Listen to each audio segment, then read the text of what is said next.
aboard. This is Whale Watching, the inbound marketing show geared at helping you land more whales. I'm Josh, the HubSpot expert. I'm Holly, the niche inbound strategy expert. We work at Protocol 80. If you don't know who Protocol 80 is, we're an inbound marketing agency located in Bradford, PA. We primarily work with manufacturing companies, healthcare tech companies, helping them with their inbound marketing efforts, inbound sales efforts, and ultimately getting them more sales. Yeah, and that's pretty much what our show is about. We're here to talk about inbound marketing, sales, and service strategies to help you close more deals, attract more leads, and we have a little bit of fun along the way. We try. And if you missed our third episode, so that aired last month, it's about using inbound to support your sales pipeline, so make sure you check that out as well. But don't click away from this, stay here, and then go back and check it out. So this month's topic is about reporting. So developing effective sales and marketing reports for sales teams, marketing teams, stakeholders, whoever that may be. And we're going to talk about the different tools that people can use as well, and I think you guys are going to find that immensely helpful. So would you say, enough talking around. Let's set sail. If you haven't watched us before in the previous 3 episodes, each of us prepare questions related to the topic for one another. But we don't know what the questions are. The other person doesn't know what the questions are. So I'm going to go first. Are you feeling ready? I am. Before we start, I think it's important to note that I changed my shirt because I saw that I wore the shirt that I was wearing in a previous episode, and I don't want the show to get stale. Can I talk about my outfit a little bit? If you want. I'm wearing a WrestleMania shirt because it is April, and that means WrestleMania. April. And Josh is the biggest professional wrestling fan that I know. Questionable. So I'm just really glad that we could share this together. That's questionable. All right, so are you ready? I'm ready. Okay. What are some common metrics that sales teams fail to report on, and why is it so important, in your opinion, to look at these metrics? Metrics or? Metrics, and include them. Boy, that's a tough question. So if we want to establish goals, we're always going to start with like, how much revenue? What's a pipeline look like? What do we need to do to get there, right? So to get to those points, we need to understand what those other metrics are that help to lead to that. You know, close rates, time to close, lead qualification. And surprisingly, there's so many sales teams and organizations out there that really don't have a clear picture of the steps in between a lead and a close. So they know that, hey, we generated X amount of leads or we had net new leads, but we're not really often seeing this amount of leads turned into this many qualified leads, turned into this many opportunities, turned into this many sales. So I think that there's just a lot of missing metrics there. And you know, how long is it taking to go from one point to the other? How many touch points is it taking from going from one point to the other? Right. I think that it's easy to report, you know, hey, we had this many deals, here's our close won or close lost, maybe even here's our conversion rate, how many leads we got, but it's that middle stuff that's missing that's super important when you're trying to establish new goals. Or if I were a sales manager, I'd probably want to know some of those things. Right. And you can't really ever make changes if you're not knowing where the problem is. Like, you don't know if it's happening because your process for a connect call or your process for your goal setting call is horrible until you have that data where you're finding out like where you're losing people. You can't ever accurately fix anything. So I think that's a super good point. So question 1, I think you did really well on. Thank you. I passed. So in your opinion, from a sales perspective, what's the difference between a monthly and a quarterly report? Are there different metrics you're looking on? Is it more of just like a deeper dive? Is there really any difference at all? My opinion, I would potentially look at different things. And in the report, I guess, some of the metrics probably wouldn't change, but some of the actions that I would take or recommendations that I would take on those metrics might vary. Okay. So for example, like on a monthly report, I might not recommend to make drastic changes. Okay. Because it's only 1 month worth of information and activity and data. But on a quarterly report, if you see that trend for 3 months in a row, then it's probably time to say, all right, something clearly is not working here. Let's make a more drastic change to try to fix what's not working, or potentially even find other opportunities to continue with what is working. So I think a lot of the metrics would probably be the same. The ones that I might look at a little bit differently would be the timing ones, because you might have more information, especially if it's a longer sales cycle. Right. Because if you're looking at how long does it take to close, or how long does it take to go from one stage to another, if your sales process is very slow, there might not be any movement within that 1 month. Right. But if we're looking at a quarter or an annual report, you probably have better data. I would also probably recommend that same type of thing for customer service-based reports. Yeah. How long does it take until an agent responds to a ticket or an issue? Right. How long till that ticket or issue is resolved?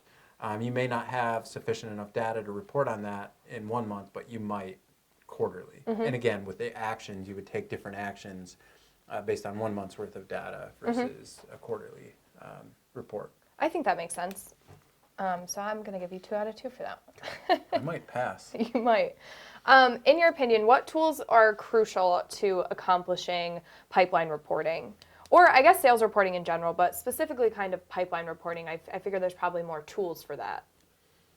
Well, I would say the number one tool, at least for us and in a lot of the organizations we consult with, is a CRM that allows you to track that. The one we use and recommend, HubSpot, does all of that, where you can record everything that essentially is happening with that pipeline report, down to activities that reps are taking, different types of activities that are happening, who's the leader, are they meeting quotas, all that stuff can happen within HubSpot or pretty much any of the other CRMs that are out there. That would be the number one tool. Okay. I think the other important factor is, like, if it's an activity or something that you want to track, you have to have the information being input somewhere. So the tool needs to be able to accept that input, so that you can have the output. That makes sense. 3 out of 3, I'd say so far. Who should be accomplishing sales reporting at an organization? Is it the sales manager? Should it be each individual salesperson reporting to their manager? How do you find that works best? So sales reporting is one of those challenging things that takes a lot of sales teams or sales reps more time than it probably should. So I think that each salesperson, regardless of the hierarchy in the organization, whether they're a rep, a manager, an executive, wherever they may fit, probably is reporting to someone else, reporting to a stakeholder of some sort, right? So each of them have their own reports to create. So who puts those together, it doesn't really matter, I don't think, because ultimately you want a tool that the report's there and it compiles each month without the rep or without the sales manager having to go back in and manually pull data and put that report together. That's where a CRM comes in. That's where a CRM comes in. So you're not rebuilding the reports. Right. Instead, you build the dashboards, you build the reports that you need to see on a monthly, quarterly, annual basis, and then the sales reps can report to their sales managers and have discussions on, hey, why is this metric like this? Why is this metric like this? And the sales manager can then coach backwards to the sales rep or the executive, however that may be. So I think everyone's doing the reporting, a different type of report for the different stakeholders, but who puts it together, I don't think matters, as long as it's something that's consistent and updates on its own. So as a salesperson yourself, you work predominantly in that space. Is there anything that you recommend in terms of personal reporting? So maybe not what you are required to give to a sales manager or, what other people at the company want to see, but do you do any level of pulling your own data, and how frequently, and what do you look at? Yeah, so I think that is important because as a salesperson, you have goals to hit, whatever range of goals those are and whatever those goals are. In order for you to hit those goals, you have to kind of know where you're trending towards achieving those goals. Right.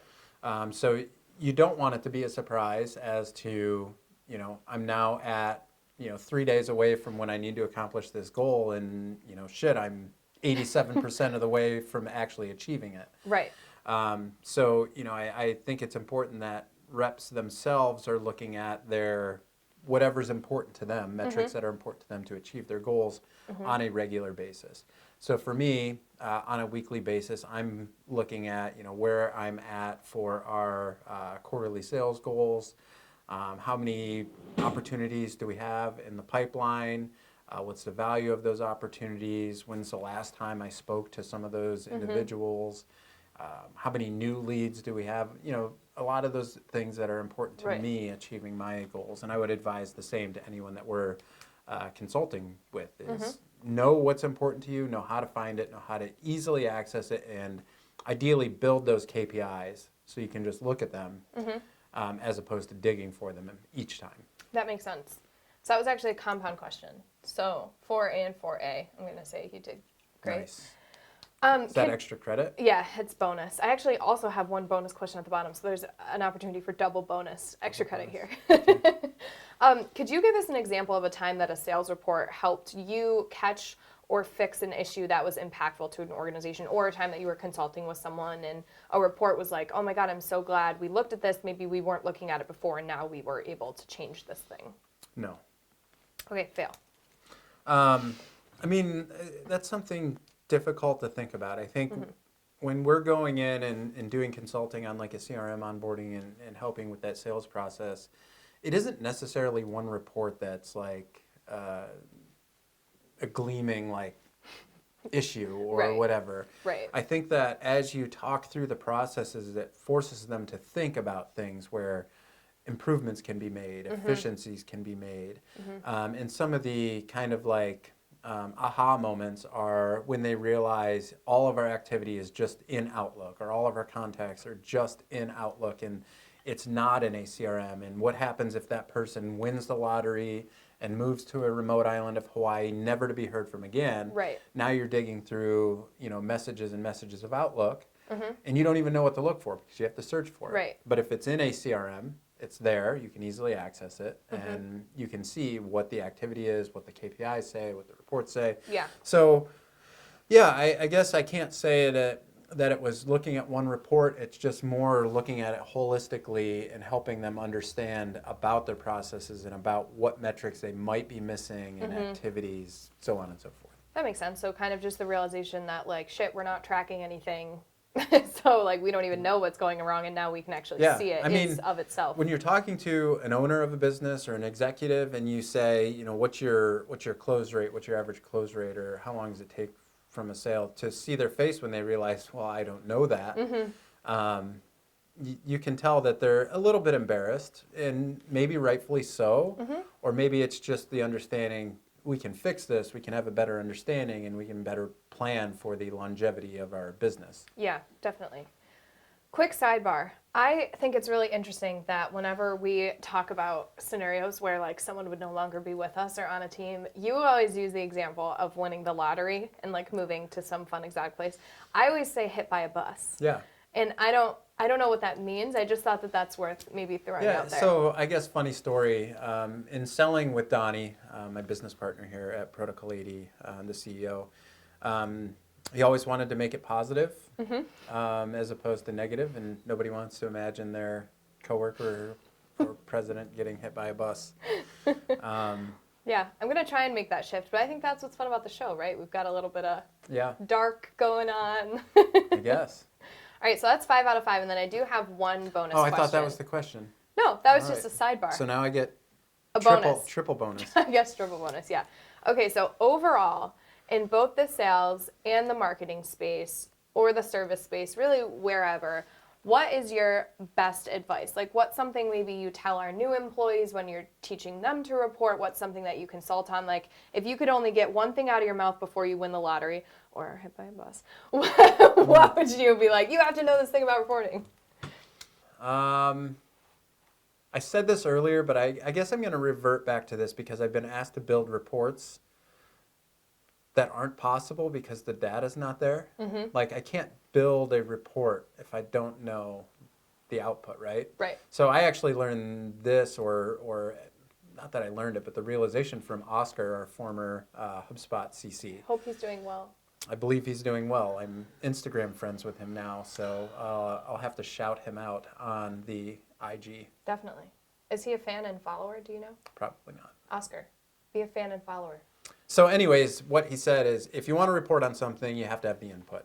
And I think that that's going to be most important. Like, if you want to track XYZ, Well, how are we getting there? Right. So the input has to be there, and you're not going to get that input from Outlook. Right. You're going to get that input from a CRM, Right. which allows you to pull in the data, or an ERP system, or whatever you may be using for that type of reporting. Yep.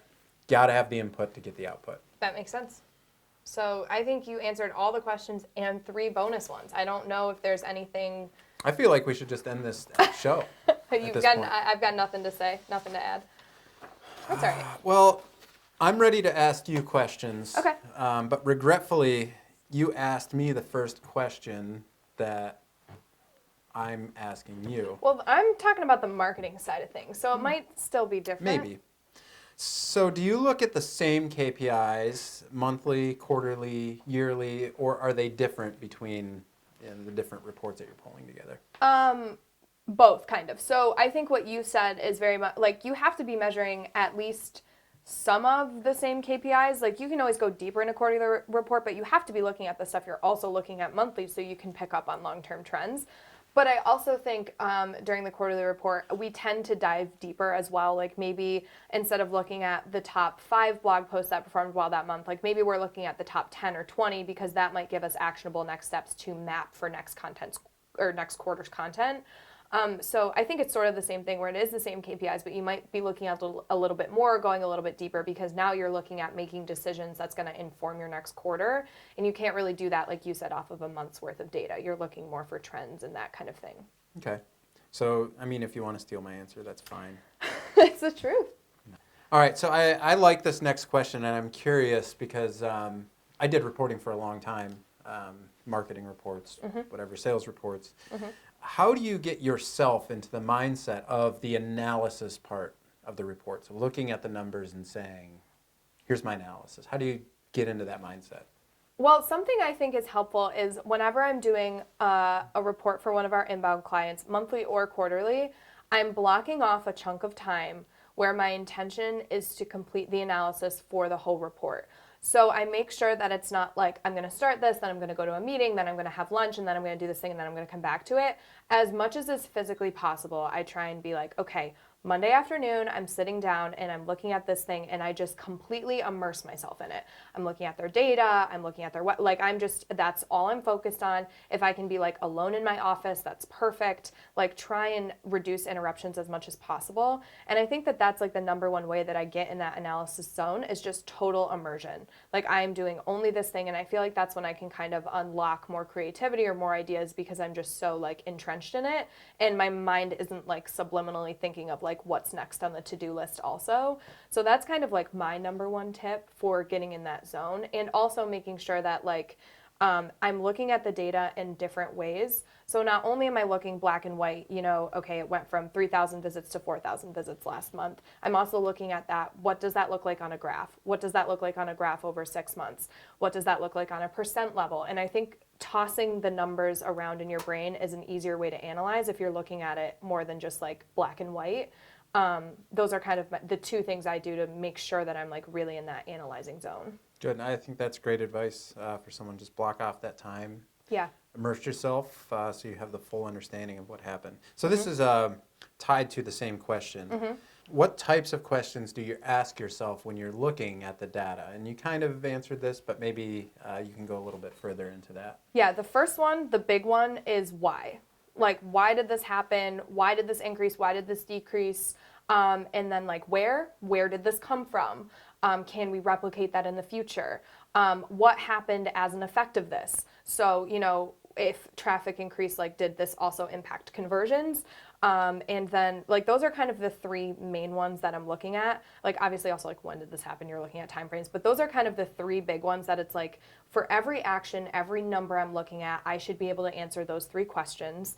And then that's also like what you're putting into the report. And that also tells you your next steps, right? Because it's like, if it decreased, you know why, you know what you can do differently next time. If it increased, you can replicate it. Good.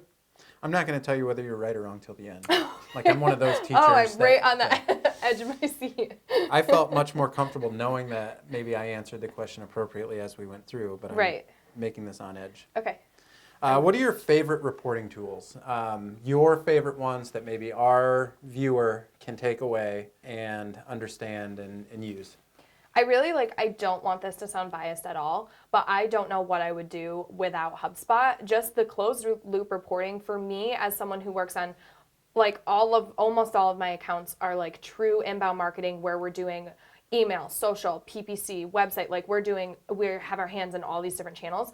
Having closed loop reporting is a must because I can follow someone from the minute they came to the website and then across all those channels. It's huge in terms of being able to make better decisions. I don't know what I would do without it, but when I don't have HubSpot, maybe when I'm working with someone who's not doing so much, Google Analytics, Search Console is important as well. Of course, ads if we're running ads.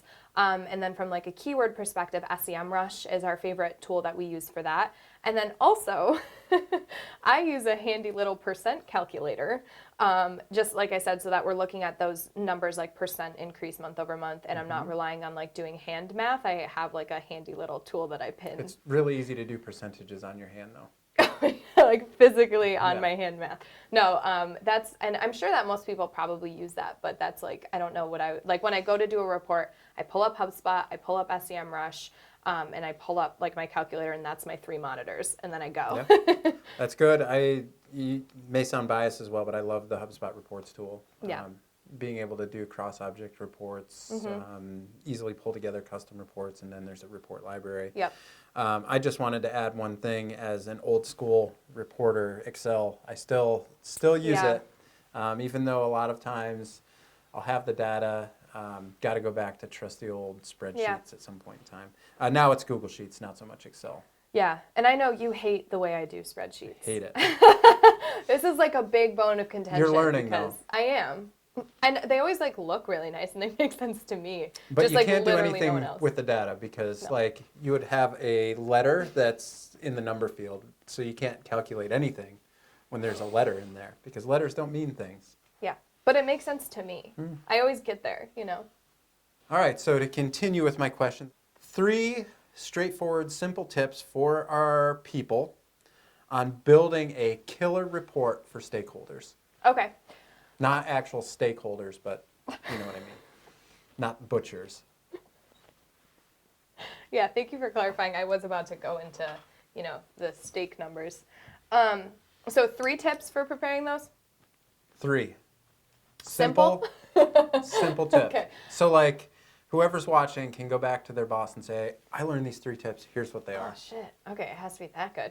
I would say the first one is making sure that you're covering those 3 things that I talked about before and you're not just this increased, isn't that great, stakeholder? Tell them what that actually impacts. And then the second tip, somewhat related, is as much as possible, relate that to what that did for the sales team, specifically from a marketing point of view. Sometimes when we're talking to stakeholders or even just grumpy salespeople and we're giving marketing reports, they're cool, glad your traffic increased. What does that mean for me? So trying to make sure that you're getting pipeline updates and reports from your sales team so that you can say hey, this marketing activity drove this. I think that that's super crucial. It's just making sure you're always calling it back to this is kind of what happened for the bottom line. And then also I would say ultimate transparency. If something went wrong, put that in the report and explain it in depth and explain what you're going to do differently next time. I think especially with stakeholders, that's something that's really well appreciated. I know when we're working with, the people who sign our checks and work with us as an agency, I know that that's something that they've told us they really appreciate is when something goes wrong, maybe Google updates and we completely fall off for major keywords, we tell them that, we go in depth with it, we're not trying to bury it somewhere in the report, and that gives them the peace of mind that we know what we're doing and we know where we're going. So I think those 3 things, transparency, the what, the when, the why, where it affected, that's super important, or where it came in. And then also, I tried to count it backwards. I can't. Calling it back to sales and making sure that you're not just being hey, cool marketing win. Cool. So in that, you kind of answered my next question, but before I go into that to see if you want to elaborate anymore, I've never met a grumpy salesperson. So how do you overcome the challenge of a report that shows less than stellar results? So you kind of went into this. Anything else you want to add to that? No, I think transparency is basically the best thing to do. And also next steps. So that goes along with transparency, but also you're not just saying like, yeah, this happened, or also like, yeah, search is like nobody masters Google, right? Like a lot happens in that space that marketers can't control. It's not enough to just be like, Google did a thing. Like you kind of have to go into like, okay, Google did a thing, but here's what we're going to do about it. Here's what we're going to do differently. Here's how we're going to adapt. Like it's not enough just to be like, okay, cool. Yeah. Google sucks sometimes, which is true. Sorry, Google, but you know what I mean. Yeah, I think you did great. I'll give you a passing grade. I didn't have any bonus questions. That's fine. Well, yeah. I mean, you kind of stole some of my questions. Sorry. So we're actually going to move into Inbound Tower now. And this is a great time. If you're enjoying the show, we'd love your feedback. So if you wanted to leave us a rating and a comment under the Rate This tab, we'd really appreciate it. Let us know what you're thinking of the show so far. Maybe toss a question under there. That'd be great. Interact with us. We want to get to know you. But yeah, we're going to Inbound Tower now. Awesome.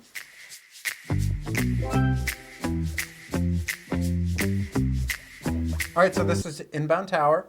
There's blocks on here, and they have words on them, and we're going to explain the importance very quickly about those words to the inbound world. Yep. If someone knocks over the tower, the other person gets to choose their profile picture on LinkedIn for 1 week. Mm-hmm. And I lost last time. Yes, so keep an eye out for a great Holly P. McCauley LinkedIn photo. I'm going to go first. Okay. I should also add that oh no. No, do it. You committed. You touched it. It's like produce at the store. What were you going to add? I was going to say how bad you are at this game. Okay. It's going down. Damn it. All right. So let's just pick 3. Okay. Oh, you want me? Okay. Wow. 1. Featured snippets. So these are important for SEO. They're like little special listings on Google. You do them through structured markup and a bunch of technical stuff that our viewers probably don't care about. Also called position 0 sometimes. So this is PPC Google. So these are paid Google ads. So you pay this money directly to Google. Google shows your shit based on how much you pay. Domain authority. So I always, again, from an SEO perspective, inbound links are very important because they allow Google to trust your website. The more inbound, relevant, authoritative links that you have, the more domain authority you have. I always refer to this as like a word of mouth referral from a human. Yeah. But for Google. That's a good way to put it. So I have Brand Guide, and we actually talked about this in the last episode, episode 3, so go check that out. Oh, I put one back that I already picked, but downloadables. So these would be your conversion opportunities, ebooks, white papers, checklists, those types of things. Very important to get a prospect to raise their hand, say, I'm researching this, as opposed to waiting for an RFQ, or whatever that may be. Yep. So I have sales videos, 1-to-1 and 1-to-few. So basically what this is corresponding with leads via email, filming a quick video that feels really super personal to them. So we recommend a free tool called Vidyard. And we actually have a lot of resources on the P80 site about doing this type of thing. And I don't have very long to talk about this, so you should go look at those resources now. Yeah, and this was the one that I picked up before and put back, internal workflows. So we talked about that in episode 3. So if you're interested about internal workflows, check out episode 3. Yep. And I can't wait to pick your LinkedIn picture. Whoop, whoop. And next month will be the rubber match, so you got to come back for that. Should be great. So we're going to clean this mess that Josh made up, and we'll be back shortly. Okay. Now for one of our favorite parts of the show, we like to interview a practitioner of whatever we're talking about today. So we've actually selected our colleague, Zach Ware, and he's going to come on and talk about some PPC reporting, and I'm really excited to hear his perspective on some of the stuff we just chatted through from the sales and organic marketing side of things.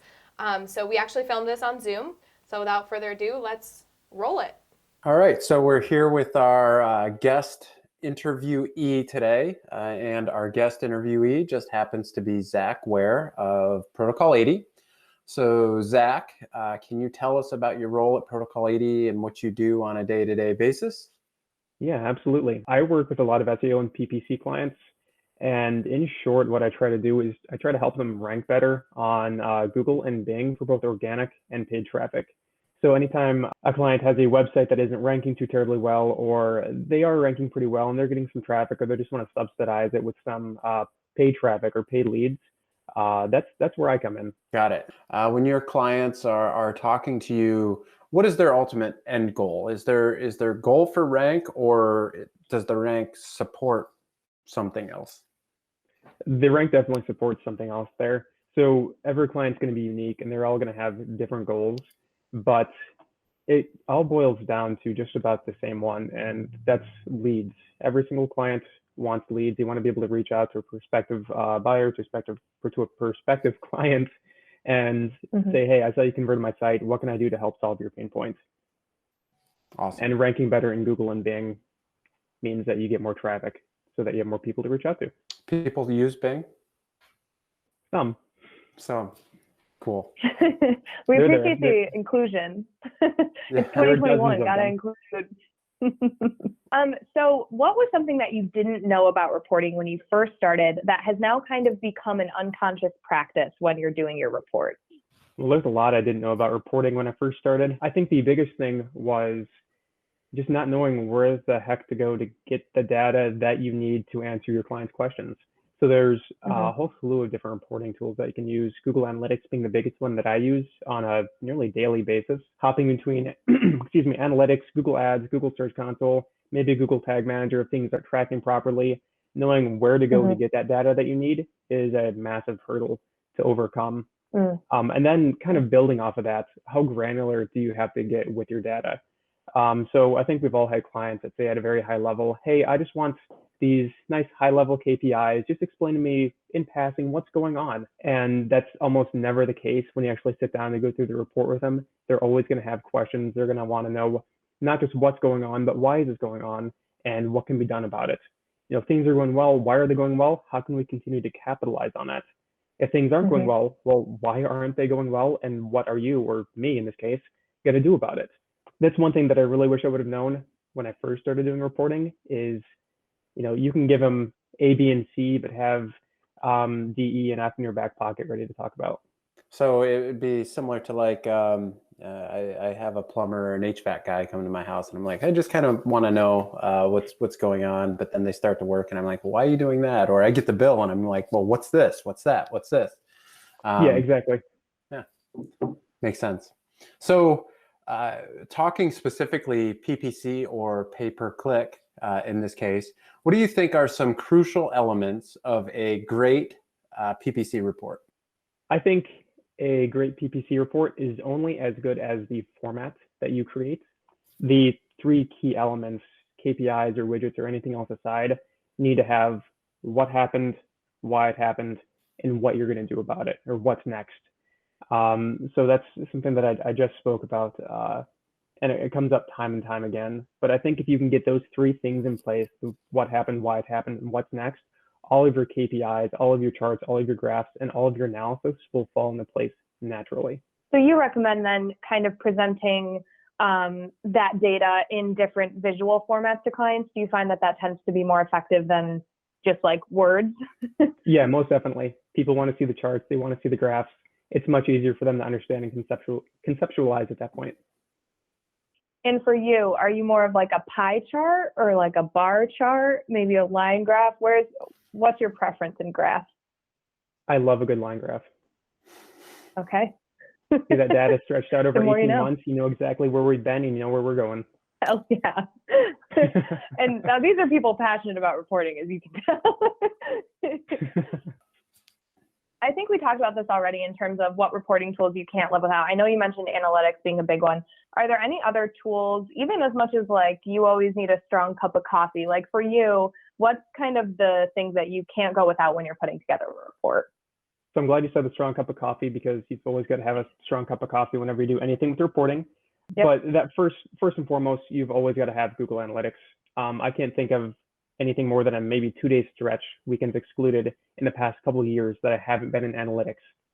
Aside from that, if you're doing anything with paid ads, Google Analytics is great if it's set up properly with Google Ads. So you're passing through all that data from Google Ads to Google Analytics, so you can see what the heck is going on. But then you obviously also still need ads. Ads is in and of itself a reporting software. It gives you all the historical data, and you can see where you've been, where you are, and where you're going. Outside of that, Google Search Console is a must-have for anything organic. It'll give you all the information you need for any pages that might have any issues. Google Page Speed's Insight is another great tool to see what the heck is going on with any of your pages, to see if there's technical issues, or to see if there's any optimizations that you can make to make your page a little bit more responsive and a little bit quicker to load for users. And then if anything isn't tracking properly, that's where Google Tag Manager comes in. So about once a week for any given client, I've got to hop in the Tag Manager just to make sure that things are still set up. And Tag Manager can be an absolute bear to use, but when it's set up properly, and you're having all the data pass through from ads to analytics, you have Search Console pulled in there, you get a pretty complete picture of where you're at. I'm thinking we've got a Google fanboy here. That's okay. We all love Google, right? Yes, we all love Google. Yep. At least their reporting tools. At least the reporting tools. We maybe don't like what they track and store about us as people, but it is what it is, I guess. Yeah, that's why we use DuckDuckGo. Don't let anyone from Google hear this. Yeah. So I have a question that's not on our questions list, but this has actually come up fairly recently. So I know that there's maybe some organizations or some businesses, whatever, that might want to like implement, and I guess this is more on the organic side, implement an SEO strategy and hope that it's a set it and forget it. You know, like I do it and, you know, maybe for the next year I'm set for SEO. When you look at something like that, or you consider something like that, what power does reporting on a regular basis play in SEO and seeing gradual or consistent improvements? I think just about anybody would love that set it and forget it thing when it comes to SEO, right? It's something they have to worry about once a year, and then it's completely out of your mind until next year. But unfortunately, it's just not the way it works, and that's where the reporting comes in. So things will always go wrong on your website, unfortunately. You're always going to have technical issues come up. Pages are always going to break. Links are going to 404.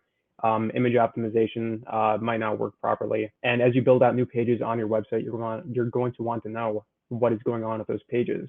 And that's where the reporting comes in. It'll give you up-to-date information as to what's going on your website. If anything is broken, even if you're not prepared to invest hundreds of hours fixing everything that's wrong from a technical standpoint, it'll still give you an idea of where you're at versus where you want to be.